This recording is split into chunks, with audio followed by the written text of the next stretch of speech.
Few games from the Amiga era had as much lasting impact as Lemmings did.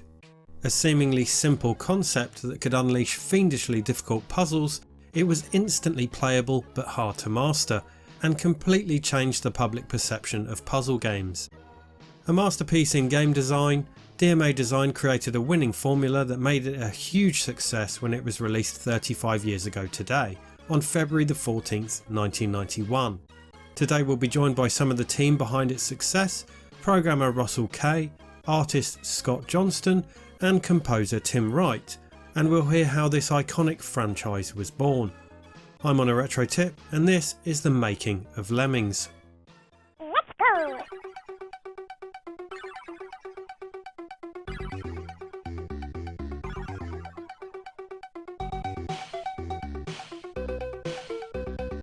DMA Design was founded in 1987 in Dundee, Scotland by David Jones. David was working at Timex's Dundee factory where they produced home computers for Sinclair, namely the ZX81 and ZX Spectrum. Timex paid for programming courses at the nearby Kingsway Technical College, which also happened to host the Kingsway Amateur Computer Club, which David attended. It was here he met much of the team that would form DMA Design, including Mike Daly, Steve Hammond and Russell Kay. Prior to DMA, we were all going to the same computer club. So basically, I didn't see a computer until I was 14. And then my friend had a ZX81 and it was just amazing, just sitting playing Monster Maze and kind of all sorts of games there. And I really wanted a ZX81 for my Christmas that year, 1982, and I got a Spectrum, which initially I was a bit like, oh, I wanted a ZX81, but then I was like, no, actually, this is much better. So I had a 16K Spectrum. I think I was the only person I've ever met who had a 16K Spectrum rather than the 48K one. Anyway, I had a 16K Spectrum for a year, and then I got a memory upgrade the next Christmas.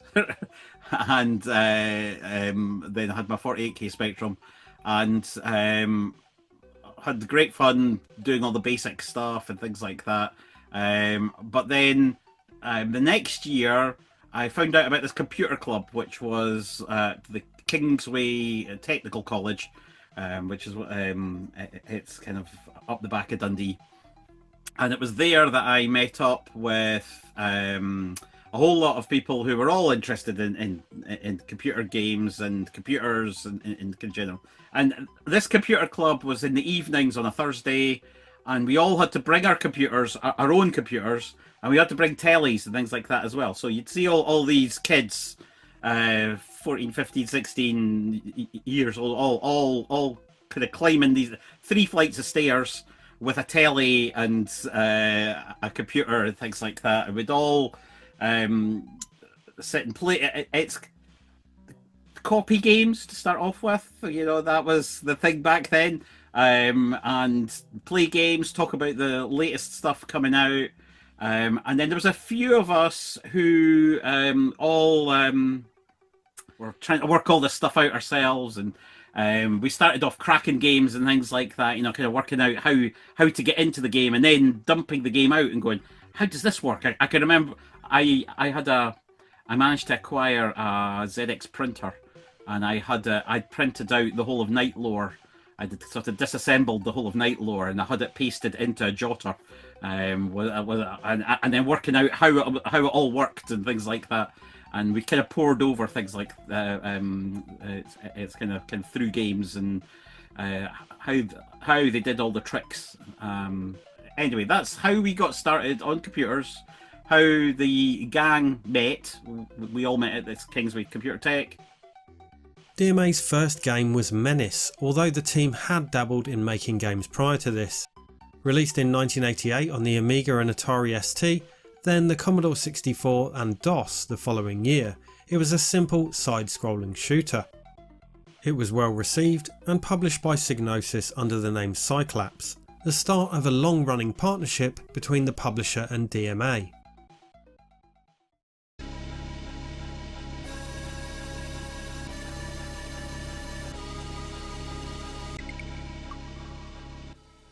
DMA kind of grew out of that because Dave and I started making games together about 1986, and he was made redundant from Timex, and from his redundancy money, he bought an Amiga.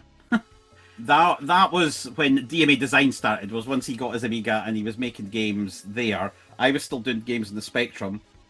Mike was doing games on. He had a Commodore 16 at that point, and Dave managed to sell Menace. And when he sold Menace, he asked me if I would make the PC version of Menace. At the same time as that, he managed to get a contract to do Ballistics, a game with Psygnosis, on the Commodore 64, and he got Mike to do the Commodore 64 one. DMA did some ports for Psygnosis in 1989, porting 2 titles developed for the Amiga by Reflections. Ballistics was a mix between pinball and futuristic sports games like Speedball, which DMA ported to DOS, C64 and PC Engine, and the iconic Shadow of the Beast, which they ported to Commodore 64 and PC Engine CD. In 1989, DMA also developed another side-scrolling shooter, Blood Money, for the Amiga, Atari ST and DOS, coming to the C64 a year later. Again, this shooter received a welcome reception and was published by Psygnosis. The fact that the DMA team had all bonded as friends at the Kingsway Computer Club made the working environment very close-knit. Soon the team expanded. Yeah, we were an office of misfits that kind of had a good laugh together, and a lot of the humour and things like that kind of fell into the products that we were actually making. It's kind of Dave brought on a bunch of people, so Brian Watson and Scott and Scott's brother Brian as well. Gary Timmins, who's somebody that I knew and brought along. He was very interested on the animation side of things, and he animated. It's got lots of characters in the games, and we all worked out of this kind of small office and met up at lunchtimes, and we all kind of hit it off, kind of humour wise, and it's kind of, we're still good friends now. So everyone had their roles at DMA. For example, Russell programmed the PC versions of their games. Well, I think it kind of grew into that. I think Dave was quite happy that happened. You know, like, he didn't have to touch a PC because he hated 8086. I actually quite liked it. You know, I think it was just one of these things that fitted into place. And, you know, at this point in time, we were meeting more people who were making games, things like, it's as the kind of company expanded up. Scott came along. Scott came to the computer club as well. So kind of, you've met Scott too. But he kind of answered an advert to do graphics and things like that. My mum persuaded me to sign up for the college in Dundee, which became Abertay University, and just to get some further education under my belt. And so I was just embarking on that, and I started a 2-week stint at McDonald's of all places. It was my first proper paying job, which they didn't let me near the food, so I was stuck, put on the little checkout till thing, which it's probably still the same, because it's not just kind of typing the prices, it's like a whole array of like acronyms for, you know, cheeseburger and fries and this, that, next thing, and no cheese and extra onions, all that sort of stuff. And it's like a mind-boggling thing from looks at a 1970 space program, and it's thrown into that, and it's like, I don't know if people got the right food or not, but I was in 2 weeks there, and then my mum spotted in the local paper, the Dundee Courier, a little job advert from a little company called DMA Design, and they said they wanted like freelance graphics artists, and I'd spent, I mean, it's a complete nerd and stuff, and you know, I had my Amiga 500 then.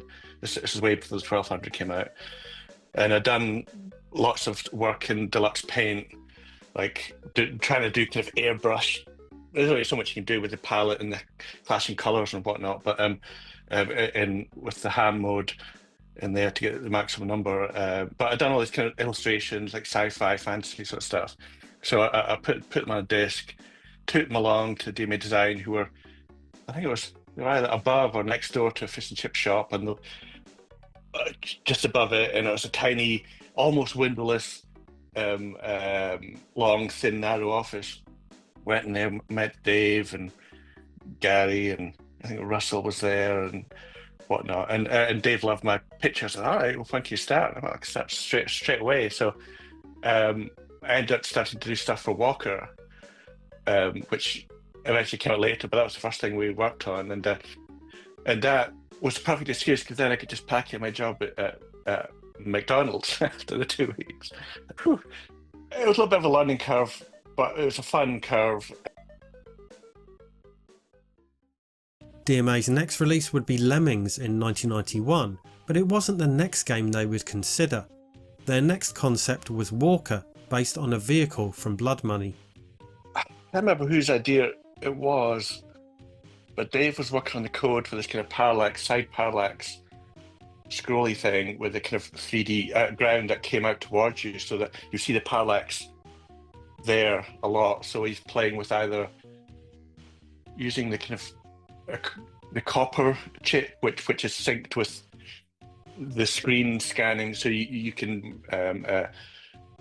do effects like this kind of gradients that would you see them on demos and stuff, with all this kind of color gradients and stuff, but you could use that to give that illusion of like depth and 3D movement. And then there was an idea, I think it was like born out of things like there was a thing called a Ed 209. It was like a Walker thing in the original RoboCop movie. So that and obviously the Star Wars Walker thing. So I kind of drew the legs and the claws and the walking and stuff, and you can walk forward and backwards, and then you realize how hard it is to do walking so the feet don't slide and you don't do a kind of Michael Jackson sort of thing. So just getting that working, and then we thought, well, how do you aim this thing? I mean, and then the ideas evolved into what about if you can kind of aim the head? And so that's my first big task, which I hope impressed the guys with. But in BASIC, I wrote this super simple 3D projection, well, kind of 3D software renderer to draw the head, to render the head from loads of different angles. And I didn't use any 3D software packaging or whatever, even if, there were a few around, but I thought, well, rather than try to learn some professional like Sculpt 3D or whatever I think it's called, I'll just, this can't be too difficult. I want to understand how matrices work and 3D math and everything like that. And so I wrote that in BASIC, and it turned out quite well. And I think it impressed the guys when I turned up one day with, I think, 128 like heads, all facing different positions. I wouldn't end up using a fraction of those, but it looked kind of cool with all these like heads. I think that was about as far as we really got with Walker at that point, was just getting that guy moving around with a head. I don't know if it's because the Lemmings idea popped up at that point, and we all went, hey, that's more interesting. Or maybe we just kind of hit a wall with Walker a bit, because we didn't really know what sort of game was there. It was kind of cool seeing this thing walking around, but it's like, well, what do you do? You can't like bounce around and anything, and it's like, We had a character in Blood Money, which was like an ATST from Star Wars, and we turned that into a character called Walker, and started building a game around that. And that's where the argument over how big you could have characters walking around, how many pixels high they had to still have a bit of character about them, so that they weren't just stickmen. We'd been playing, there was Choplifter on the Apple II, and Load Runner and things like that, and they had little characters, but they were like stickmen, and we wanted to have a wee bit of character to them, and that was where the famous Lemmings animation kind of came from, that argument over how tall could you actually make them? You know, maybe Mike. I think Mike had worked out that, well, what's the minimum? What's the smallest size it can be, and it still looks emotive, you know. And I think as you get smaller and smaller, if you had a 10 pixel tall normal human, right, it would literally be a vertical strip of pixels with hardly any left or right detail, right? Because everyone's like tall up there, you know, generally. But the only way you can get any emotion in there and animation is to make a caricature of a person that small, and suddenly it's not going to be a serious looking soldier in the game in Walker, right? So everyone had to go to little clown type figures, and maybe that was part of the kind of the whole lemming animation thing. It's like, hey, this is kind of cool, and you can have loads of them, and then out of that mechanic, it's like, hey, well, actually, there's a whole bunch of stuff we could do here. And at the same time, I'd been so we used to have these things at lunchtime where the university was just up the road from the office, from the DMA Design its office, and I used to go in at lunchtimes, and we would have challenges where, you know, we'd kind of, how do you do this? And it was usually just a small bit of something, but my challenge had been from Mike making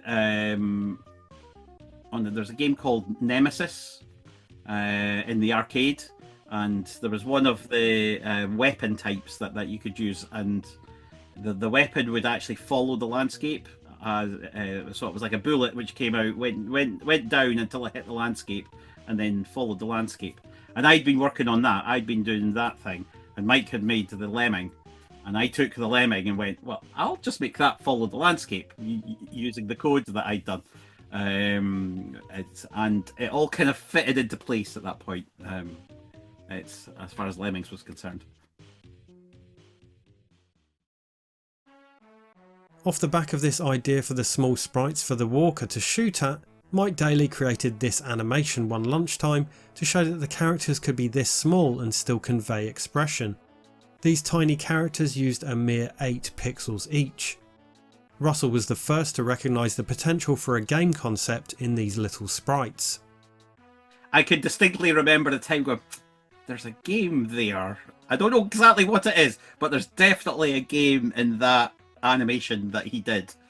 And that was where I was determined to, okay, I've got a good idea now what I could do with my it's kind of terrain following code. And then from the discussions on that, we could change the landscape. That means, that we could have explosions and things could actually happen. And wouldn't it be cool when we did the explosions that they all kind of moved it out the way and things like that? And you could have particle effects, and there was all sorts of discussion around what we could actually do. The team immediately decided on the name, and it stuck. Almost immediately, we kind of went, they're lemmings. Right, and there was no question about it. It was pretty much the first week or so, and the name never changed. They were always lemmings, as far as we were concerned, with no connection to the real life creature at all. We never ever thought that they were connected to a proper lemming at all. It was just a name that stuck, and it's going to be rolled with it. Excited by this new idea, Walker was put on hold, eventually releasing in 1993. It was all hands on deck for Lemmings. It's so obvious that the idea had legs, that it was literally, I could drop everything and this is what we're working on. The core Lemmings team was David Jones and Russell K programming for the Amiga and DOS versions respectively, graphics by Scott Johnston, sound by Tim Wright and Scott's brother Brian Johnston, and animations by Gary Timmons. Steve Hammond ported some of the graphics to PC, and Brian Watson ported the game to Atari ST. Several people designed levels, including Mike Daly, Scott Johnston and Gary Timmons. It's one of the first games that I know of where there was a real team involved in it. Up to that point, there was companies doing games, but it tended to be a single coder, a single artist, and they worked together to kind of do that. But this was the first one where as far as I know, we were all working together as a team. There was 5 of us, and there was a definite team element to this. I did a lot of code on the PC, and Dave converted it to the Amiga. I did the stuff that Dave had done on the Amiga, I then ported to the PC. So we were kind of porting each other's code. And Brian came in and helped Dave on the Amiga side of things. He did the ST stuff as well. So, there was a real sort of team atmosphere to the company doing this. And I think that pays off a lot. I think you see a lot of people's different skills within the actual game, and it all gelled together. And I realised that everyone's this kind of jack of all trades. I mean, well, apart from Gary, who just does that animation, but everyone else was doing a bit of graphics, as much to provide content for proving their own like little game ideas and algorithms and stuff. And then that totally immersed me in like 66000 assembler for the Amiga, and I got to know mainly through Dave and Mike, who were the real kind of geeks there. They showed me, what the hell a compiler was. Before I was like literally typing numbers in, skipping the whole kind of writing stuff in assembler. It'll be like numbers going in as I expect them to. Oh shit, a compiler! Wow, this is so much easier. You can actually write comments. And so they got me up to speed really quick on the programming side of things, and I think to the point where the Lemmings, I think because my brother did the music, I think I contributed I kind of repackaged the Octamed player in a way that fitted well within whatever constraints we had for Lemmings. So I think I was responsible for that. Although obviously I didn't write it from scratch or anything, but at least I had some hand in some of the software there. Gary Timmons created this early concept demo in 1989, which was presented to Psygnosis. Despite being very basic in principle, it displayed 100 moving sprites on screen at once very smoothly, so was technically very impressive, and was proof of concept for having that many characters on screen at one time during levels. Lemmings was developed reasonably quickly, being created in 18 months. We wrote Lemmings quite quickly, in terms of the game code. So I actually got most of it done in the summer. I was doing this ballistics from kind of while I was at university for the PhD, because PhD didn't actually take that much of my time up. Probably a year and a half, maybe. Yeah. It's a pretty quick thing. Despite DMA's steadfast faith in the concept, publishers were less enthusiastic, including Psygnosis. When we originally pitched the game to not just Psygnosis, but a whole lot of publishers, they all passed on it. They were all like, no. We want platformers and TV licenses and things like that. They weren't interested in this strange game that used a mouse. I mean, nothing used a mouse. Come on, it was the first game that really came out using an actual mouse as the main input mechanism. I mean, that ended up working in our favour eventually, because Commodore were trying to push the Amiga with its mouse and all the rest of it, and so it got into the bundles and it's got things like that. David Jones programmed the Amiga version, with Russell programming the DOS version. The DOS version had its challenges compared to developing on the Amiga, and limitations led to the game being different in places. The Amiga version, they had a stable machine, they had something they knew they were actually going to. Okay, there was variations on the amount of memory that you had, but the good thing that they had was that the memory was going up. Whereas on PC, my memory was limited. It was changeable. I think I ended up doing 5 different graphics versions, from EGA, VGA, CGA, Tandy. There was a few others as well from memory. But basically, we had lots of variations on things. I had to do 5 different sets of graphics because they all had. I couldn't reuse the same graphics on every card. I had to especially CGA, that had to be completely redrawn from scratch. Memory wise, you know, you having to fit it into a 512K-ish. Can't remember exactly what we had the final game in. Limited it's kind of memory for the machine, for some of the machines. Limited speed because I had variations.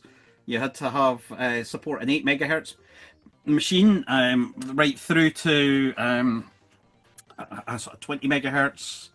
It's a processor at the time. I had to balance the gameplay because on the Amiga version they had 100 lemmings. Which was the very limit that I could do on a fast machine. So we took the decision on the PC for QA reasons, really, to only have 80 lemmings, which is what I could support on the vast majority of machines. And it would mean that the QA weren't having to play every single level on every single speed of machine and type of machine to check that everything was doable.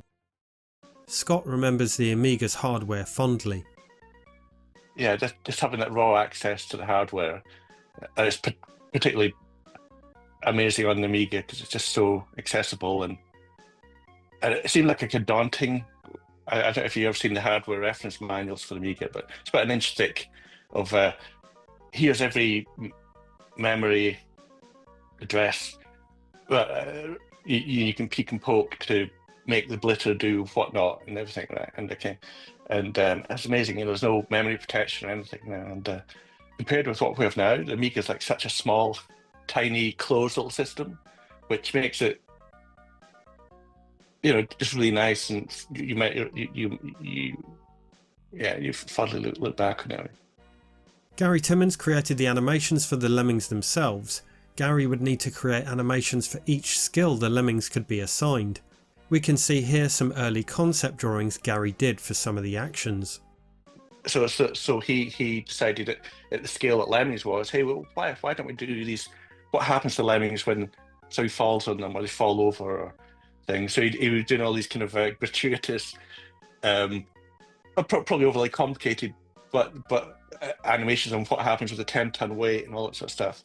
And they were probably way too intricate, the initial ones, I seem to remember. But once they were distilled down, you got the essence of the fun factor, even though it was like super micro scale, which also helped the fact that you could squeeze so many on the screen at the same time and all that sort of stuff. That seemed to come together really quickly. It didn't take long from those animations to Dave and Mike getting stuck in with working out kind of a scenery system, a way of splatting bits of vegetation and rock into what appeared to be a kind of giant like screen you're scrolling past, which didn't exist in reality. It was basically just splat the scenery on in fixed positions as you're kind of paging from one screen to the next, and you have this endless procession of scrolling, you know. Scott was responsible for creating the scenery, i.e. the building blocks for the levels. My main contribution, obviously, to Lemmings, you probably know, is all the background scenery splats. So we'd have little clumps of rock and earth topped with a little bit of grass and some roots sticking out the bottom. And then you could overlay them in such a way you could either, you know, you could overlay them so that the grass was visible and whatnot, and it hid the earth, or you could have it like you were in the cavern and there was roots coming out from the top, depending on which order you were overlaying all these bits, and with extra little bits of, you know, roots and columns and rocks, and you place them around, and that was fun. I mean, that was doing the scenery. There was two slightly different styles because the animation for the guys were so small, very specific. It was the definition of like pixel art, right? But the scenery was, yes, it's still pixel art, but I try to get more textures and lighting, and, you know, trying to pick which way the light was coming from. You know, you sit there looking at a level and think, well, that doesn't look right, and whatever. And then I realized, oh, I'd done a vertical column, but the light was shining from the left, and there was another block shining from the right, the light shining from the right, and it's like, it looks all right, but there's something wrong with that, you know. Most of the levels themselves were designed by Scott, Gary and Mike, with Scott doing the bulk of them. I think I remember. I think Mike saying that. I think I had the bulk of the levels, the level designs in there, because you've got to, in order to do the graphics and know that it's going to work in a whole variety of situations. You're doing all these levels at the same time. Scott created various tile sets for the different themes. Levels had to be designed using only one distinct tile set. Levels used 16 colours, including those required for the Lemmings themselves.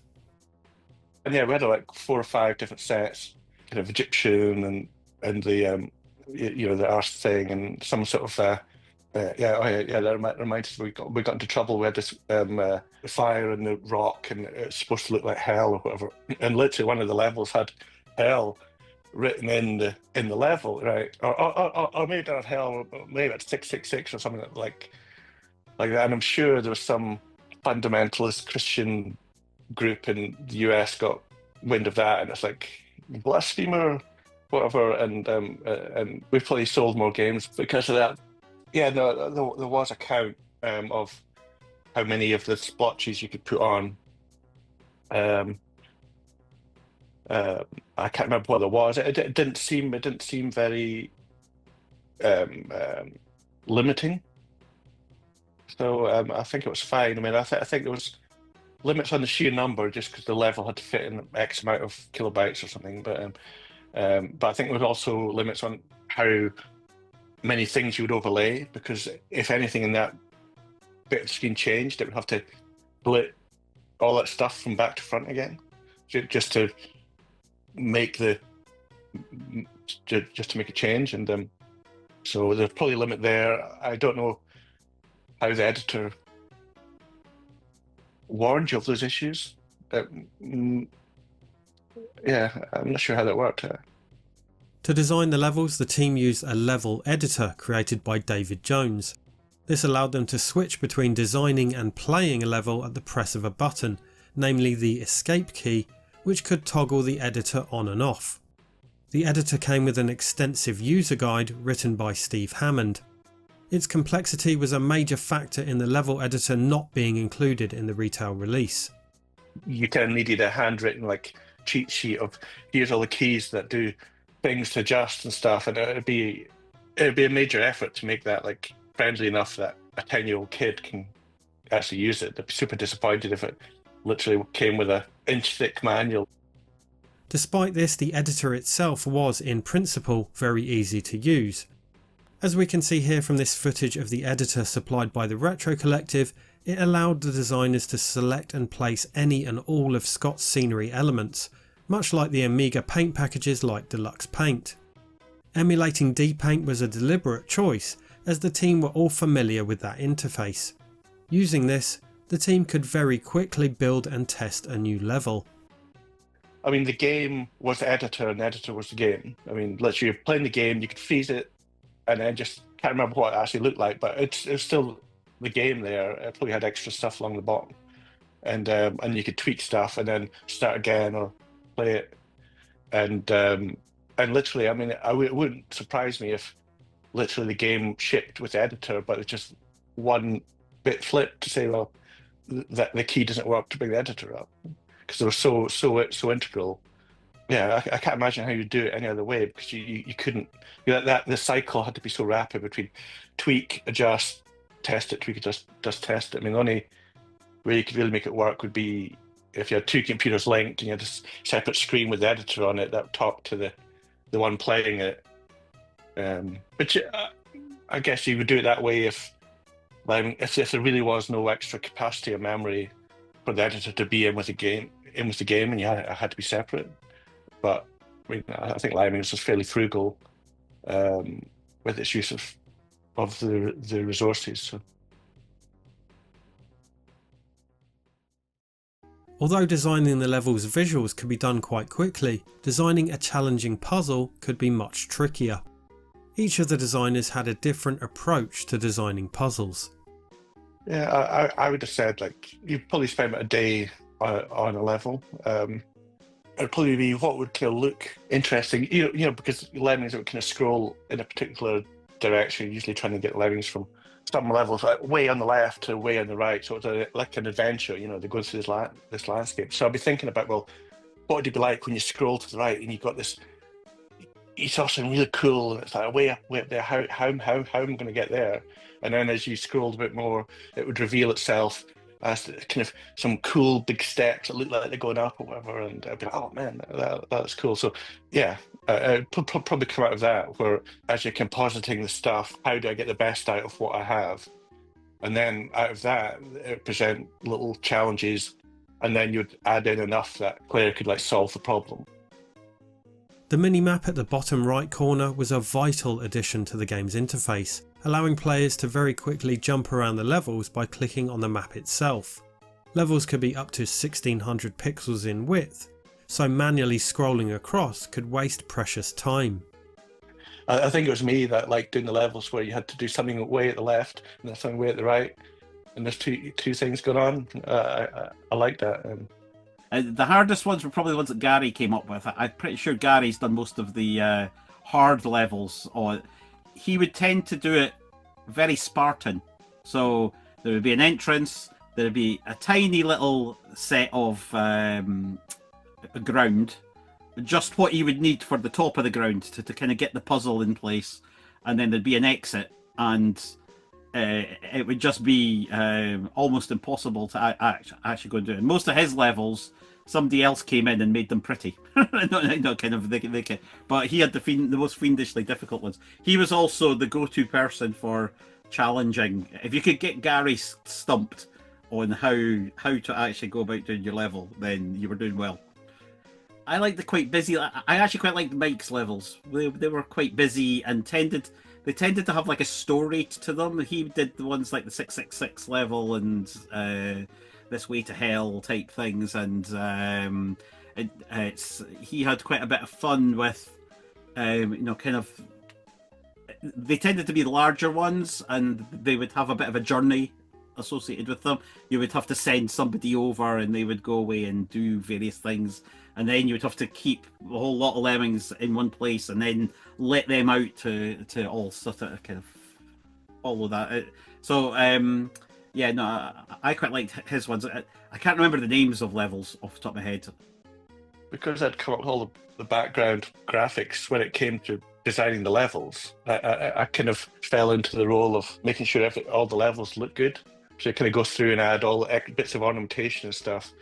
Some of the guys who contributed levels, they were very Spartan with their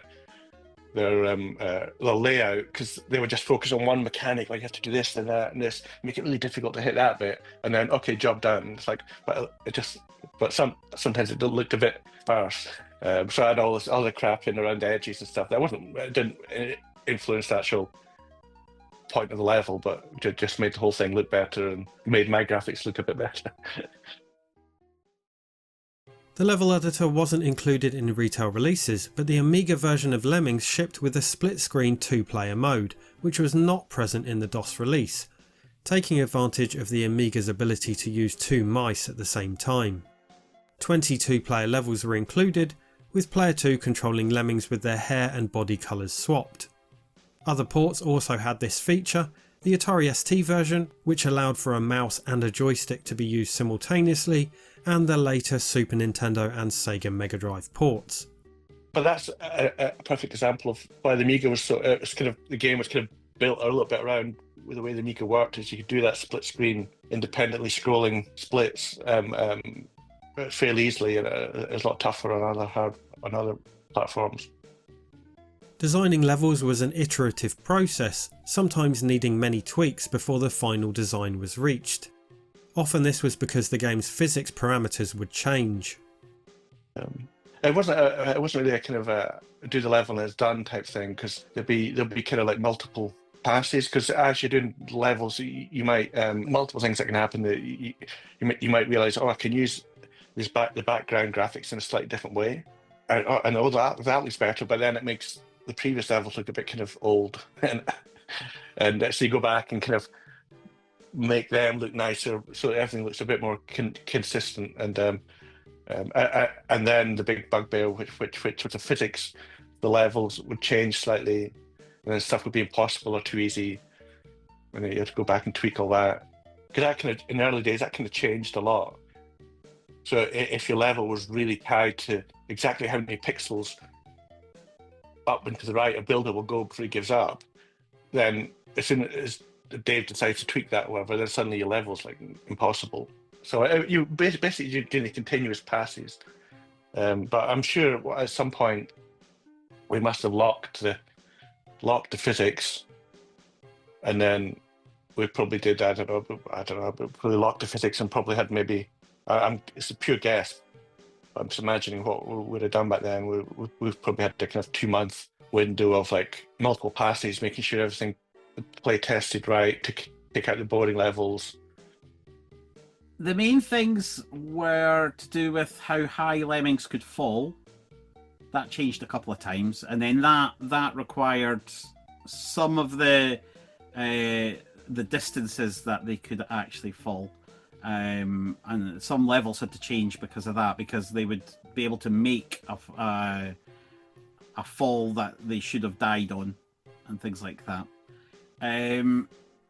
Some of the masking on, like when you had a miner, I can remember that there was a change in the animation. It was mainly sort of animation changes for these things, where so a miner would, no, I can't remember exactly. I think it goes across 2 and down 1, and then across 1 and down 2 or something like that. I can't remember, but there was a particular way that it moved, and that needed changed because they decided to change the graphic of what it was mining. So that went from being a single mask to take away the background to being I think it was a 3-stage mask, so that it would chip a little bit out and then a wee bit more and then a wee bit more. But that interaction changed some of the levels as to exactly how they worked. And there was little bits like that, but there wasn't too much on the physics side of things. There was sometimes, I think there was, and most of it was to do with the animations, just to make them look good and keep Gary happy in terms of it's that they weren't jumping around too much. There was one where there was just a very thin strip. I think it was one of Gary's, and you basically had to make everybody a digger. And everyone that you had to make it a digger, and they all fell down. If you let them fall off, they would die. That was one of the levels where we changed the height, and the whole thing had to be changed. But it was quite finely calculated that you had to be a digger to then fall down, and then you would survive. And it's kind of go through that. I enjoyed that one because there were so many different solutions proposed to it, but that was the only one that actually worked. And there was another level whereby it was actually really difficult, the intended way of doing it, but then somebody discovered that when a lemming leaves the screen, the point that's actually on the level is the pixel below his foot. Okay, so when a lemming goes off the top of the screen, he can actually walk across the whole top of the screen and still be on the level, because it's the pixel underneath his foot. And so somebody worked out that you could just send one lemming all the way across the top of the screen, and then fall down, and then get him to dig back the way, and then all the lemmings could get out. One of the most challenging aspects of the design process was ensuring that a gradual learning curve eased the players into the game's mechanics at just the right pace. And then at some point we had to focus on making sure that the first crop of levels led you in gently, because it's really easy to get so deep in the game that you give it to someone, and what seems blindingly obvious to us is basically just super frustrating. Like, well, what to do? Well, what's this?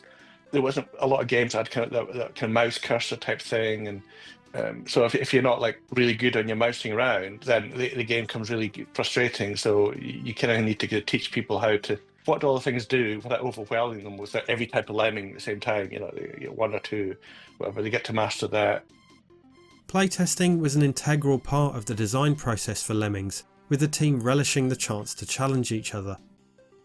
it was a common thing when a new level came out that everybody was challenged to how do you do this level. No, so the person who fiendishly come up with this level would gleefully hand it over to somebody to right, okay, you try this level. How are you going to complete that?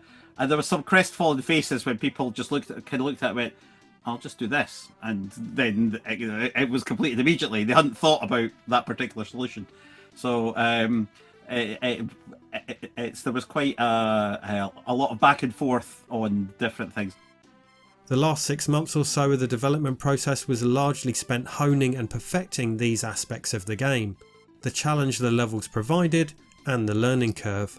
As I say, that's all down to that 6 months of playtesting, trying it out on different people, getting friends in to play it and criticise it, and that worked really well. And it kind of built as we got closer and closer to release.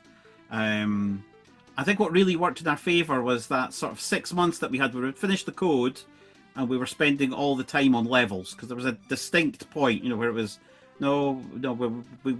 we had the code all written. It was this last 6 months of making levels, making them good, iterating on each of them, and then what I thought at the time was a fairly genius idea of introducing some levels early on that got reused, but with a different number of lemmings and things like that in them, so that you kind of go, oh, this is easy. Oh, no, it's not. It's not easy when I've not got all these different things that I can do. And I think that was Dave's idea, and I attribute that one to him. It was a really nice way of having, oh, you've been introduced to this, but actually, here's the real problem. It's one later on. Lemmings' cute visuals weren't the only thing that contributed to its whimsical charm. Its cute but familiar music was also a major factor. Originally, Scott's brother Brian Johnston created the music for the game. His brother, who came in and did a lot of the audio and some of the initial music, because we started off, the original music for it all was all 60s theme tunes, so Mission Impossible, Batman, and things like that. And then Psygnosis had to explain to us the concept of copyright and how we couldn't use these things.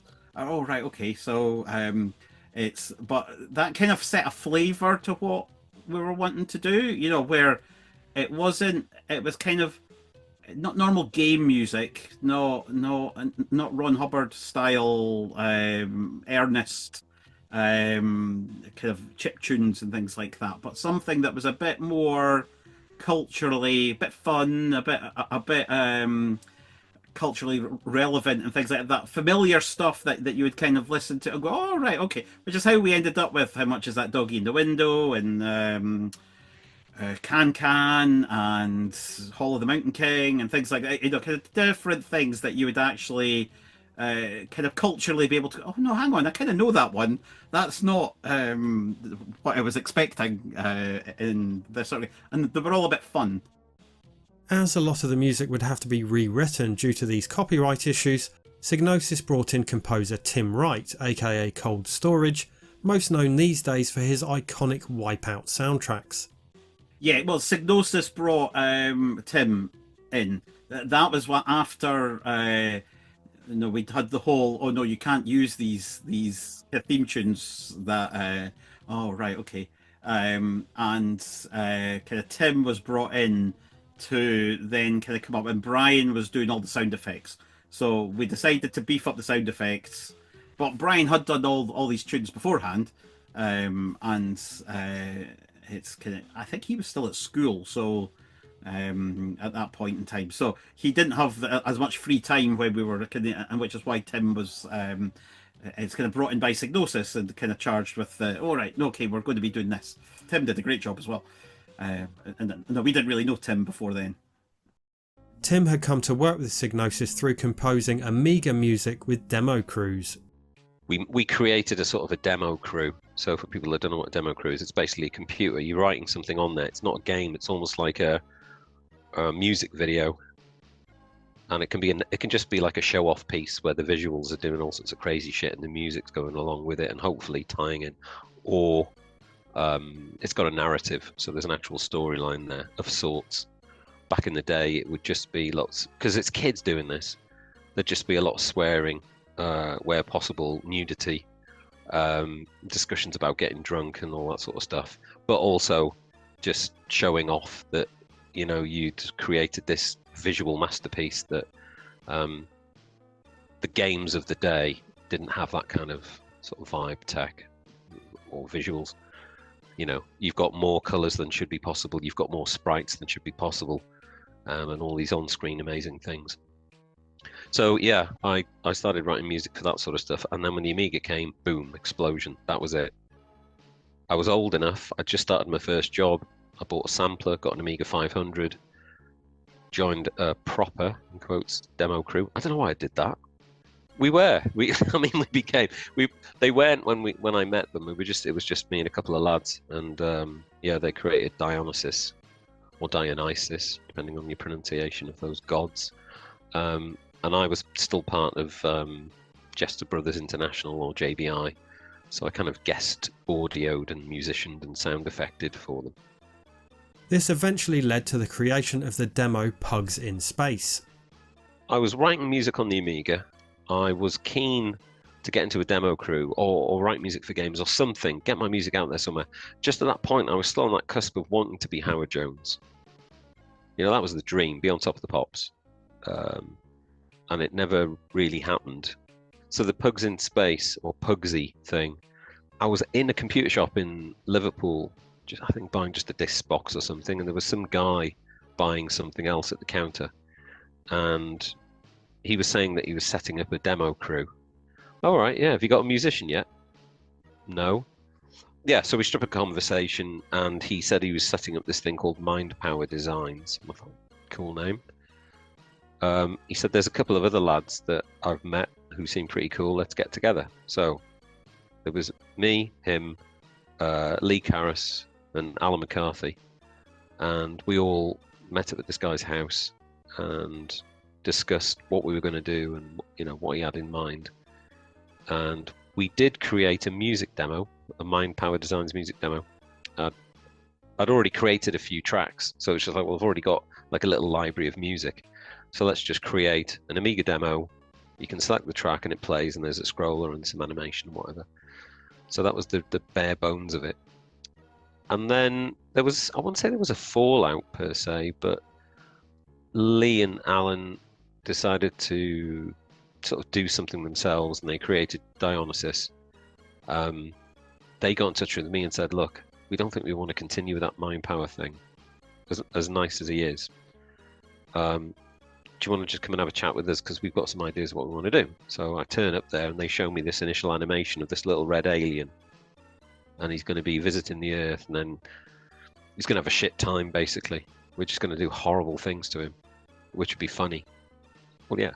And then he'll just think, oh, screw this, get in the spaceship, and then he'll blow the Earth up.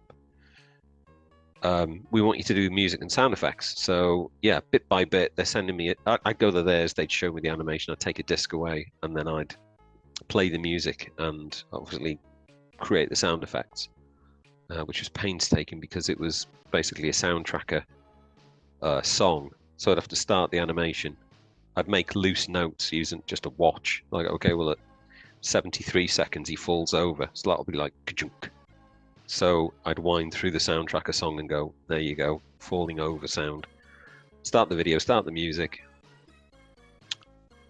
and watch it through. Like, every single time. Patience of a saint. You know, you could gamble and sort of try and go through, and yeah, it was a nightmare. So yeah, so the upshot of that was, there you go, there's the music, there's the sound effects. We've changed our minds. We want this to be a game. So at the end, it's going to say, he's going to go like this, and then turn to look like, should I really blow up the Earth? And then the decision is yours. You know, you get to sort of play him. So yeah, that was Pugs in Space, that then became Pugsy the game. So Pugs in Space evolved into Pugsy. Psygnosis loved the concept. After meeting Ian Hetherington, the then managing director of Psygnosis, down in London at a computer show, bizarrely, And they were the last company we went to show Pugsy to, because everybody else was a bit whatever. And they just went. He went nuts. He was like, he actually picked up a box of, I don't know, Obitus or Shadow of the Beast, and threw it down this massive meeting table at us. Said, "This is yesteryear sort of thing. This is what we've been doing. It's done. We want what you've got. We want the excitement, the cartooniness. We want to do this game." I don't know whether he said that to every bunch of developers, and that was his way of getting people on board, but it seemed to come from a genuine place. And then once he said, "So where are you guys from?" "Liverpool." It's like, what the hell? We're in Liverpool. Why didn't you come and see us? Well, we didn't know you'd be interested. So then they set up another meeting, and then just as I'm going, he pulls me to one side and he said, "And you did all the music and the sound effects for this?" I said, "Yeah." And he goes, "I'm going to use you. We've got other games that need sound." And I was like, "Oh, okay." And I thought, is it just another bit of schmooze? And then I get contacted. Was it after the first meeting? Yeah. So we got in for the first meeting. They talked about Pugsy. They'd already got a contract available. Made us sign that. I think Lee and Alan got something like £800 a month sustenance money to develop the game. And he said, "Lee tells me you're already working." And I thought, "Thanks, Lee." And he said, "But you're part of the crew and everything, so we'll give you 400 a month." I said, "Oh, great." And he goes, "So make use of it." So so we all started creating the game, and I was doing storyboarding, and they were doing the artwork and the coding, obviously. And we brought in the first demo, and it was really nice. It wasn't like a platform with little characters. It was big, and Pugsy was like this big on the screen. And Ian said, "Oh God, if you're going to do every level like this, it's going to take 76 years or something." So after a little bit of umming and ahhing, he said, "Look, I'm going to make you lads an offer, a buyout of the whole Pugsy, concept, but it's a one-off payment. You'll get it, and if it bombs or we never finish making it, well, we made a loss and you made a win, sort of thing." And he said, "But just to sort of sweeten the pot, you two," and he pointed to Lee and Alan, "I'd like to offer you full-time jobs here as well. So, you get to work on games and, make a name for yourself." And he said, "And as for you, you're going to get obviously a payout, but you've got your own job and blah, blah, blah." So that was the end of that. We all agreed to it and went, yeah. I mean, they were super excited to be working full-time for Psygnosis. I was a bit, right, so we get bought off, basically. It wasn't a massive amount of money.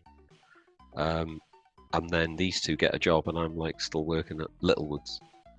But he said, "Look, I wasn't joking about using you. How'd you fancy doing the music to Shadow of the Beast 2? "I beg your pardon?"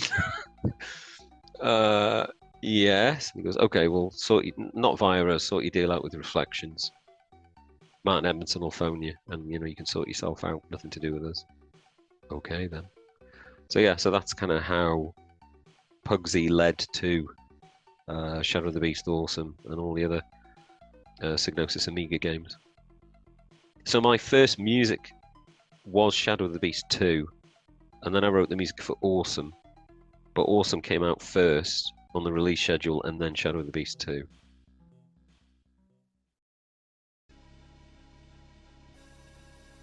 Tim did a lot of music for Psygnosis games during that period. I think after I'd done the first 2 or 3, and they'd heard what I'd produced, and even though I had a full-time job, I'd rattled through them, fairly quickly. And the developers that I'd worked with, if they'd said, "Ooh, no, I don't like that," I'd go, "Oh, don't panic. How do you want it changed?" Yeah, like this. Okay, yeah, squirrel away, and then back to them. And it was around the time that they also wanted to do these stupidly long, big animated and sometimes 3D rendered intros. So when you open your box of your game, you'd be 3 discs, and the first disc would just be a throwaway intro that looked amazing, sounded amazing. You might watch it 2 or 3 times or show it to your mate who still had a Spectrum or a 64 just to wind them up. Often Tim was credited alongside his brother Lee. Yeah, so you'll see in the credits for a lot of the Amiga music by Tim and Lee Wright. I've said this before. Lee can compose. He doesn't do it very often. He also had piano lessons to a certain point, and does enjoy music. But his real love is programming. So wherever you see music by Tim and Lee Wright, it's actually I created the music, and he provided the play routine. So back in the day, you couldn't just go, okay, there's some music. You're way more attractive to a potential game developer if you said, and I've got my own play routine, which has got built-in sound effects triggering and all that. So basically, like an API that's just there. You go. It's just like a WAD file, like a blob, and you just send in values to this particular set of memory registers, which will play and stop the music, choose a music piece or a little musical sting, and play whichever sound effect you want. Tim was used to using the Noise Tracker, later Pro Tracker software series on the Amiga. Yeah, so everything around that era was initially Sound Tracker and then Pro Tracker, Noise Tracker. So it just followed the evolution because the mod file would kind of come out the same. They would add extra little effects. So when you're writing in that 4-channel vertically scrolling pianola style composer and you're composing in blocks, you've got a column like a spreadsheet where it's which note am I playing, what volume is it, and then you've got all of these extra numbers. So you can do that classic on a keyboard, you know, like C, E, G, C, E, G, C, E, G really quickly. So it sounds like you're playing a chord, but you're not really. It's just like an arpeggio. After he had a few soundtracks under his belt, Psygnosis brought Tim in to do the Lemmings music. Lemmings, that was just panic mode. So when they got the game in-house that was almost kind of ready to rock and roll, they'd listen to the music and it was all, not entirely, but a lot of like stuff like the Batman theme and whatever. I mean, this is you know, known knowledge now, I think, on the internet, obviously, that, oh shit, you know, this needs replacing. And I don't know whether the guy, that Brian Johnston, whether he was available or not, or there was some issue there anyway. And they said, have you got time to do this? Because it's not Pro Tracker. They'd send you whatever it is, the tool they used to create the music. A music sequencer created in-house by Linnell Software, but I didn't say that. Yeah, I know, very naughty, but they used it anyway. But there's a lot of water under the bridge since then. So I just got sent this bit of software, and I could put my own samples in, but they said, can you just like build up a library of samples and just keep reusing them in each of the tracks? Most of the tracks that Brian had created had to be scrapped due to copyright. It was a lot of TV themes, yeah, and some of them were just like UK only. But so they had a list of all of the tunes, and they'd gone, how much is that doggy in the window? That's probably all right. And then they just went, yeah, Batman, no. You know, Spider-Man, no. The Avengers, no. The Persuaders, no. Only Fools and Horses, no. Whatever he'd done. And there were so many no's that was like, oh, we're screwed. And it was at that point that I was instructed, this is where we're at. This is the kit you're going to have to use. Please be very careful. Don't do anything copyrighted. So write some music in the style of, and maybe just some old folk tunes, and you know, but real old shit that we're not going to get into trouble for. As well as these well-known tunes like nursery rhymes and classical pieces, Tim created some covers of existing Psygnosis games. And then someone had the amazing idea of doing, why don't we cover some of the other well-known musics? So like Blood Money, Shadow of the Beast, Awesome. Were there any more? Was Killing Game Show one? I can't remember, but there were like 3 or 4. And so what I did was I found the mod files for those and took all the samples out and went, yeah, this isn't going to fit. So crushed them down to the bare essentials and then rewrote the music in this horrible sequencer that could only just trigger on off. There was no volume control, there was no pitch bending, no crazy effects, literally play a note. And I managed to do a facsimile of all of those. So that wasn't like an emergency thing. So it wasn't an obvious, oh, well, Tim's in-house and, DMA Design, we're going to do their game and everything. They had it all sorted, or so they thought. So it was just like a panic thing. Some of them had accompanying levels based on Psygnosis properties, such as Shadow of the Beast and Awesome.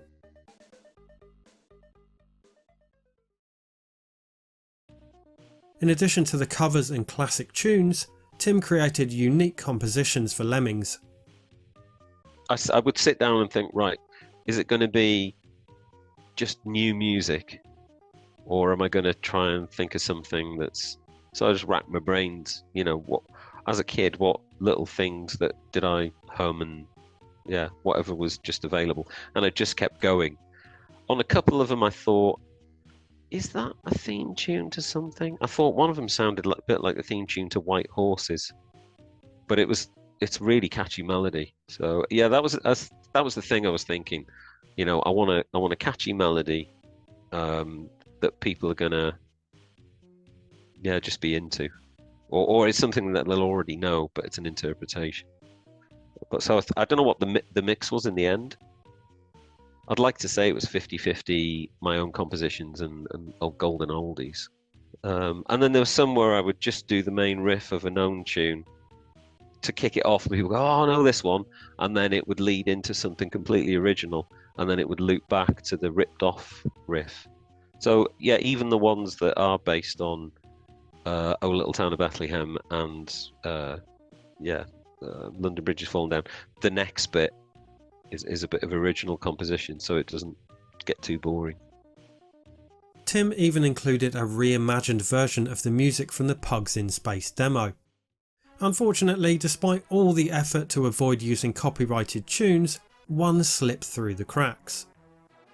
I happily created all of these Lemmings tunes, and then I think it was 3 years later maybe, when it had been on virtually every format, Amstrad, Commodore 64, they got a letter, a solicitor's letter saying, yeah, we like your game, Lemmings. We especially love the fact that you've put Oh Little Town of Bethlehem on there as one of the pieces of music. Guess what? We still own the copyright and it runs out this year. But how am I supposed to know? Oh Little Town of Bethlehem. I sang that as a kid Yeah, Oh Little Town of Bethlehem. And Ian said, he just walked into the place where I was working and he said, you? And I said, yeah. Because he'd given me a full-time job at this point. He said, Lemmings. And I went, oh, right, we're doing another one? And he goes, you remember you wrote some music of that? And I said, yeah. And was one of them Oh Little Town of Bethlehem? And I went, yeah. And he goes, still in copyright? And I went, what? And he went, yeah, that's what I thought. And I think it didn't cost him that much, like £10,000 or something. I mean, it's a lot of money, but it's not like earth-shattering. And I said, oh, and he went, oh, don't worry about it, we'll take it out your wages, and walked off. But he said it deadpan. Of course, the allocation of memory for the music was very small. Yeah, it was. I'm trying to think how much it was. It was piffling. Was it like 20 something K? I'd have to look at the module sizes. It was really pitiful because they had let's go and all the different sounds already built in for every level, which is why they said, look, we don't want to be loading more sounds every time it's a different tune. We prefer to just load the little song module part of it and just keep the samples in memory. And then whoever said, right, we're going to do cover versions of existing games, that obviously had to be custom samples. So they found somewhere on the disk for those to exist. And I think they did bump it up. They said, actually, now we've sort of squished the game down and optimized it a bit, you can actually have whatever those were. They were bigger. I think like sort of 30, 40K maybe. But still quite small sample-wise.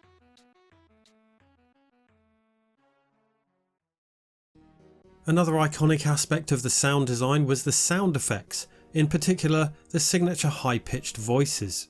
Oh no!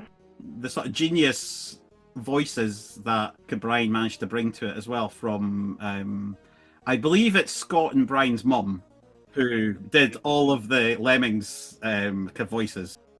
Yes, that's my mum again, contributed some voices, and yeah. So I'd been playing with a little audio sampler for the Amiga, and you know, and as you do when you get to that sort of thing, it's like, what does it sound like when you record your dog woofing and you slow it down? It sounds like a dinosaur. And you sound like a little high pitched sort of chipmunk.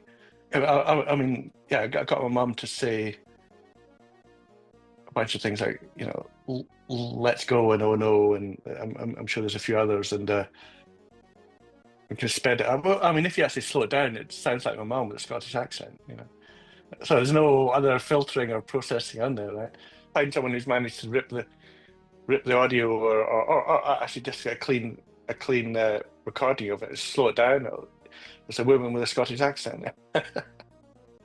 Of course, I just had to slow it down to test that theory. Let's go.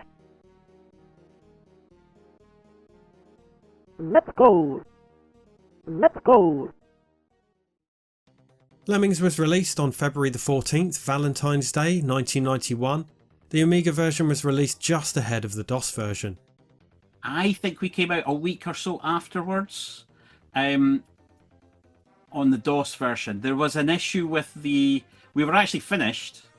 There was an issue with the duplication and getting enough discs already on the PC, because we had a bigger pre-order, particularly in America. So there was a longer run up. Also, we had to get 5 1/4. So we had both 7. Sorry. Yeah, no, we had 3 different sorts of discs. So you could buy it on a 5 1/4 inch floppy, you could buy it on a 1.44 floppy, or you could buy it on a 720 floppy. So, no, we had to prepare more, and then there was the kind of how much of each that they're actually duplicating and things like that. So the first discs that they sent us, there was a problem with the duplication, so they didn't work properly. But that just turned out to be those discs rather than the ones that were in the box. So there was a little bit of a what's gone wrong? It's kind of moment. So, but no, I mean, in those days we didn't have day one patches or anything like that, so it had to work. The time around the launch was extremely exciting for the team. We were all very excited in the office, getting phone calls on how many pre-orders and things like that were coming in. And so the actual launch day, there was, I think we all tripped down to John Menzies or Boots or something like that, and okay, that's our game, that sort of thing. So yeah, no, it was all quite exciting. Well, on launch day, like, nothing happens because it's like there's no like internet to give feedback on or anything like that. So it's so you kind of have to wait for. There's 2 things. So when it actually launched, you basically had to wait for the sales numbers to come in, right? Okay, and maybe there's some estimate before then, but I can't remember if we're getting excited about that or not. But what was more exciting was releasing the. I'm sure we did. I think we must have released a demo. It was probably one of the cover mount floppies, and getting the feedback on that, and then seeing the reviews when we did, like, you know, an Amiga format, and it would have like 6 pages or something. You know, for us that was the fun part, was the seeing the reviews, and then oh yeah, the other crazy stuff that happens. Yeah. It was you know, having photo ops. So you can tell when the press is excited because they want to come up and get a photo of us all like lying on the grass with our heads together and let's shoot from above, whatever. All these dorks, and it's like really, it's kind of fun, silly, and not realizing how nerdy you look when you see the pictures. But yeah, all that stuff. So there's quite because of Lemmings, we did have a lot of strange people getting shown through the office and videos of us at work pretending we're typing, and you know, all that sort of stuff, and news camera come in, you know, probably speaking to Dave in his office, and and we all have to be in the background, looking like there's 10 people in the background all doing something, and then Dave's there. Lemmings was a runaway success. With pre-orders, it hit 55,000 units sold on its first day alone. With all the ports it received, Mike Daly estimates it sold 15 million units. But the team weren't entirely surprised, as they had the utmost faith in the game. Yeah, you can feel it, and because it's very approachable. It's not hard sci-fi, or you can kind of look at someone playing it and understand. Yeah, it can get a little frenetic, when all the lemmings are imminent death, or you have to go left, right, and well, those levels are later on, and if you made it that far, you've already enjoyed a whole bunch of easier stuff. Yeah, no, we kind of got a sense it was going to be big.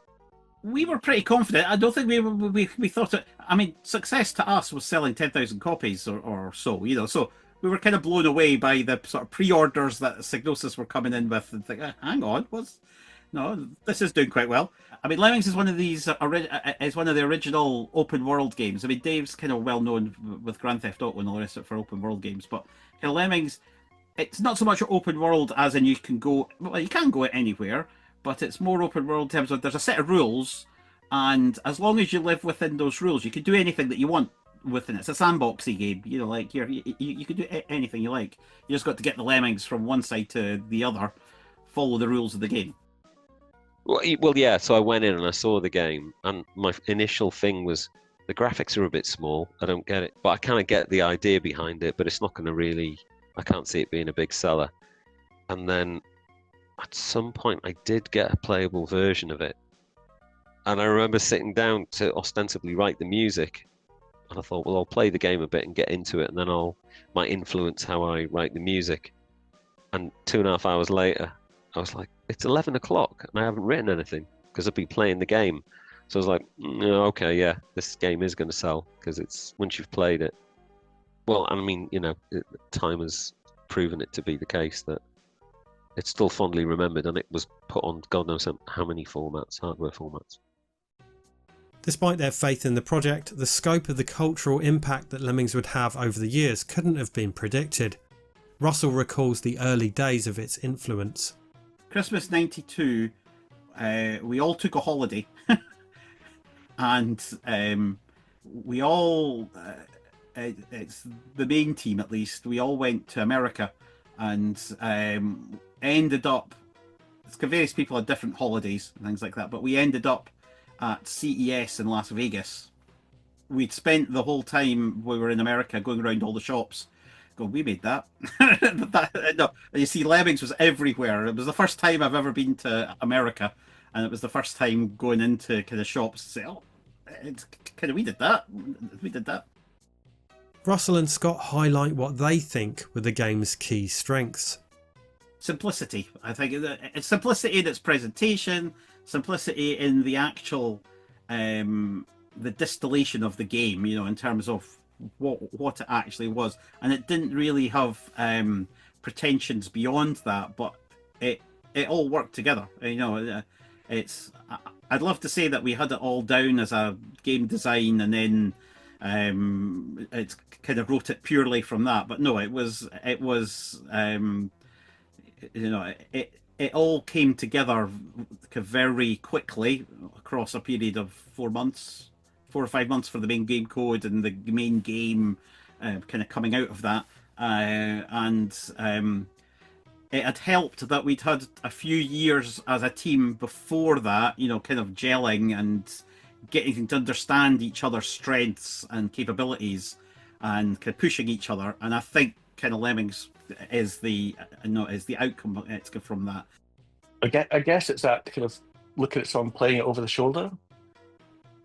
I can imagine like you playing it, and your mum or your brother, sister, or your dad looks over your shoulder and can understand what's going on, and then elbows you out the way, saying, "I'm going to have a shot," sort of thing. And especially for the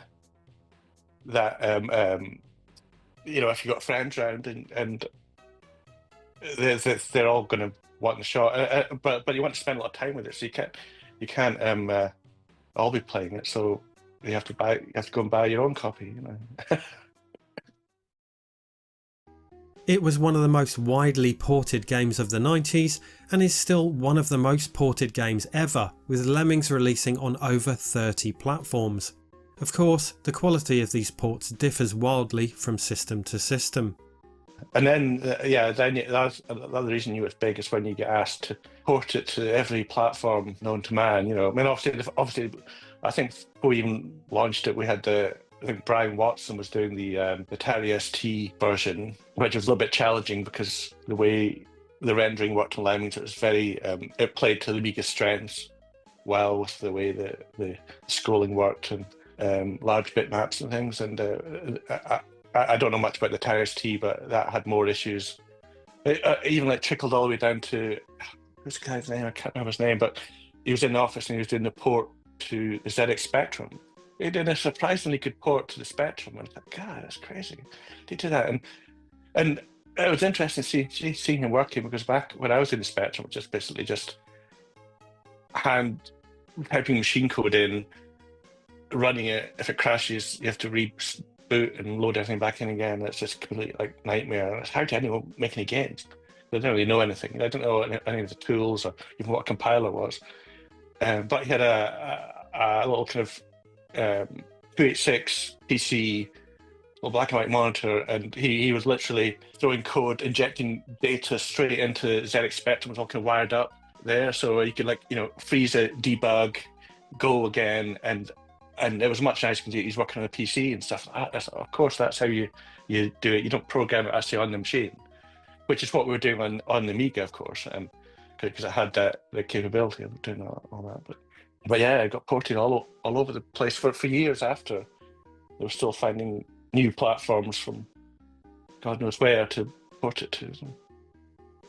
I mean, the in-house ones, I guess we have the opportunity to kind of tweak, like for the Atari ST, tweak colors and whatnot.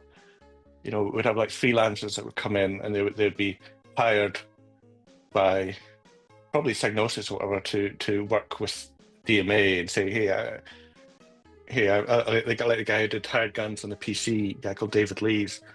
He would come in once a month and see where I was at, and then give him the latest stuff. Just literally throw it off the wall to him, and he would massage it somehow to make it work. It was because I've got my head down doing my stuff, and and a lot of the ports were like that, where it would be someone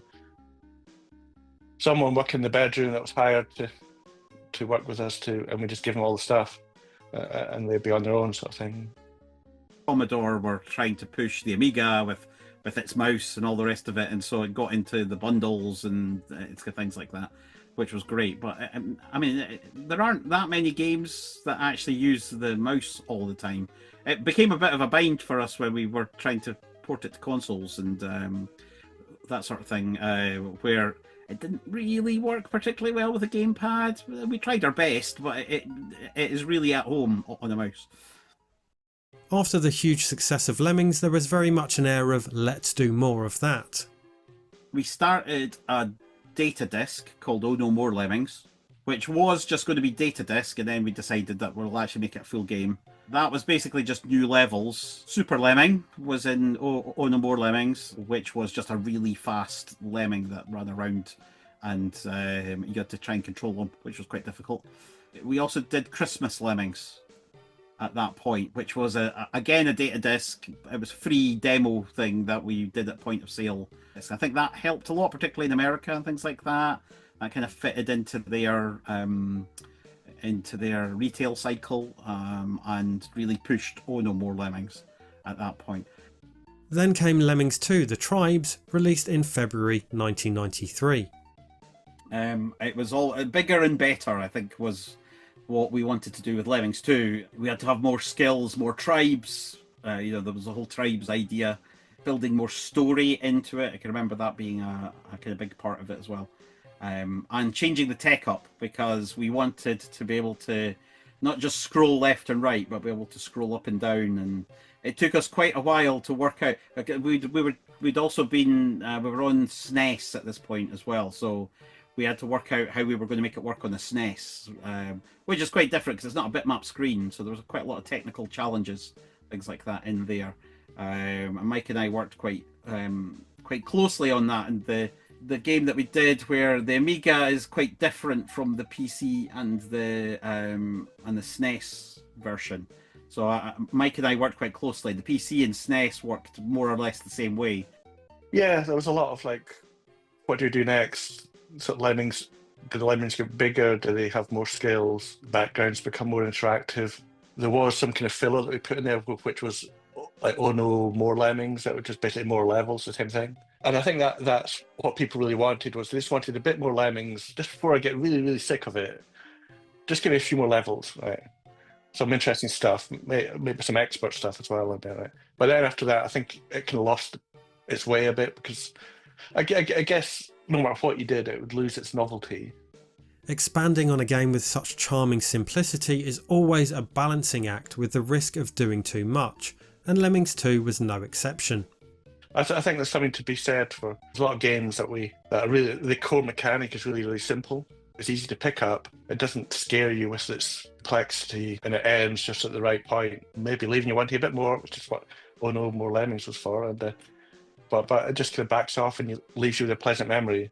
I think that we missed a trick with Lemmings 2. We tried to do too much. When we came to the end of the game, we had about 60 skills or something like that, and when we got to the end of the game, we discovered we hadn't used about 10 of them, and so we ended up just adding them into various levels. We didn't have enough time to... The scope got too big, basically, and that was a real learning point, particularly for me. We were threw every idea in, and it didn't necessarily... half of them should have been cut. You know, we shouldn't have done as many as 60 skills. If we had 30 skills, we'd have still had 3 times more than the original Lemmings, and no, you would have had... It's probably a better game, and we would have had more time to spend on the levels to then make it a better game. So I think that we did too much in that one, and it was a bit of a learning point for me in terms of when we're doing a game, you have to learn how to cut things, not just throw every idea into it as well. Lemmings received more games over the years, starting with 1994's all-new World of Lemmings, named the Lemmings Chronicles in North America. Then several games not developed by DMA Design, starting with Lemmings 3D in 1995. There were also several spin-offs produced, like 1996's Lomax. Developed by Henk Nieborg, this platform game saw the titular lemming Lomax attempt to rescue his lemming friends. And Lemmings Paintball, also released in 1996, developed by Visual Science, founded by Russell Kay after leaving DMA. And the Lemmings franchise has had more games since, as recently as 2018. There was even a Lemmings arcade game in the works to be distributed by Data East. The arcade port would use trackball controls, and a prototype was developed, although not by DMA. One prototype board is known to exist, which the Retro Collective used to create a reimagining of the arcade cabinet. This arcade version was obviously never finished or released. DMA Design went on to create another of the most influential games of all time, Grand Theft Auto, before being renamed Rockstar North when it was bought by Take-Two Interactive. Scott Johnston worked on a couple of games for Microprose after DMA, the Amiga conversions of Colonization and UFO Enemy Unknown, before leaving the games industry, eventually spending over 13 years at Apple in California. Russell Kay formed Visual Science after leaving DMA, and now works on GameMaker, helping others make games. Tim Wright continues to compose for Psygnosis, famously creating the iconic soundtrack for 1995's WipeOut, and has continued to create music under the moniker Cold Storage. The legacy Lemmings left behind is one that cannot be overstated.